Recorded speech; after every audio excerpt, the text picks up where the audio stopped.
Please help me to reach 1,000 subscribers. I never imagined a single careless comment could completely destroy my life, but here I am, sitting alone on a cracked mattress in an empty apartment, wondering how everything went so wrong. My name is Tessa. I'm 29 years old, and I used to think that being with Mark, my boyfriend of 3 years, was the ultimate security. He was dependable, generous, and always there when I needed him. I never once questioned the life we had built together, or so I thought. It all started on a Sunday morning. Mark had taken a long shower after our usual Saturday night dinner at his parents' place. I thought he was still in there when I made the comment that would change everything. I was scrolling through social media trying to distract myself from my restless thoughts, and I laughed out loud at one of my friend's posts about dating preferences. Without thinking, I said aloud, half joking, half true, "He's really a 5, but at least he pays for everything." I assumed he wouldn't hear me. I assumed it was a harmless thought, a playful remark I made to amuse myself. But apparently Mark was not in the shower. He stood in the doorway, towel wrapped around his waist, staring at me with eyes I had never seen before, quiet, cold, and almost empty. At first I laughed awkwardly. "Oh, come on, it was just a joke," I said, trying to play it off. But the air between us felt suddenly heavier, almost suffocating. He didn't move, didn't speak. His silence felt louder than any argument I had ever been in. That day, everything we had built, the shared apartment, the bills we split, the nights out, the inside jokes, suddenly felt fragile. I tried to apologize, tried to explain, but he didn't want explanations.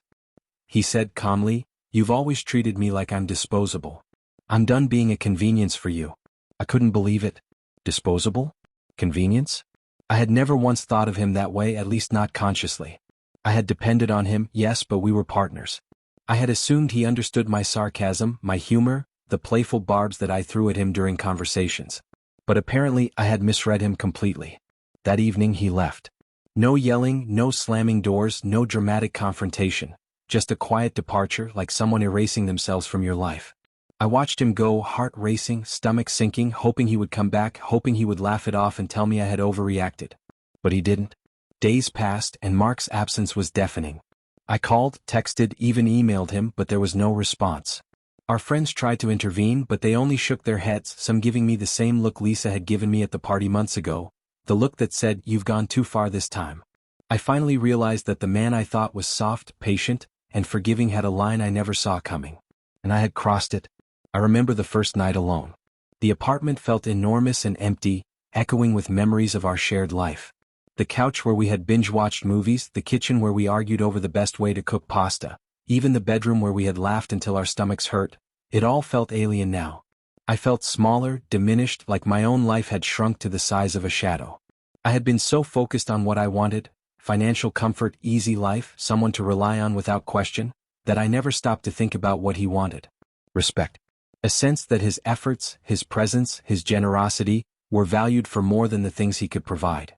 I had laughed off his feelings, brushed aside his pride, and now I was paying the ultimate price. Homelessness, both literal and emotional. For the first time, I understood the words I had read so often in comment sections of similar stories. FAFO, F*** around and find out. I had played a game I thought harmless, a joke I thought insignificant, and I had found out exactly how far one careless comment could reach. I was alone. My friends could console me, but they could not replace him. My apartment was still mine in name, but it felt like I was trespassing in my own life. And then came reality. Mark had changed the locks. All my belongings that didn't fit in my suitcase were gone. The apartment, the shared life, the safety net I had taken for granted, it was all gone. I had assumed that he loved me unconditionally, that he would forgive, that he would shrug off my sarcasm as I had always done with him. But love, I realized too late, was not a shield against disrespect. Sitting on the cold floor, scrolling through my phone, I stumbled upon the messages he had sent to mutual friends. Calm, composed, but resolute. Not angry, not bitter, just firm. "She's not coming back. She made her choice. I am choosing myself now." Each word hit me like a brick. Each sentence a reminder that my careless attitude had destroyed what I thought was unshakable. I thought I knew him. I thought I understood him. I was wrong.